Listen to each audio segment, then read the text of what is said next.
দৃশ্য ১ বনের ধারে নদীর পার। কতক প্রবেশ করে। কনক। একদিনের কথা। বনের রাজা বাঘ খুব গরমে কষ্ট পাচ্ছিল।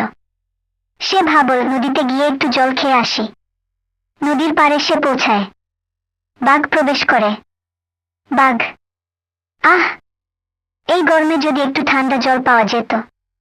এই নদীর জলই তো সবচেয়ে ভালো। বাঘ জলের ধারে যেতে থাকে। হঠাৎ কুমির পানির নিচ থেকে উঠে আসে।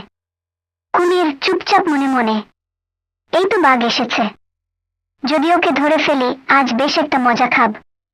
বাঘ জল খেতে নিচু হয়, কুমির তার পা ধরে ফেলে। বাঘ। আরে, কে রে? ছাড়, ছাড়, আমাকে ছেড়ে দে। হাহা, আমি কুমির।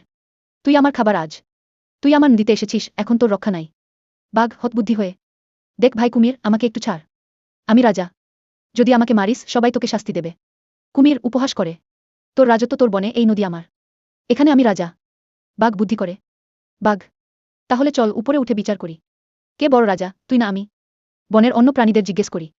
কুমির সন্দেহে, হুম, ঠিক আছে, তবে চল উপরে যাচ্ছি। কুমির জল থেকে উঠে আসে। বাঘ সাথে সাথে দৌড়ে পালায়।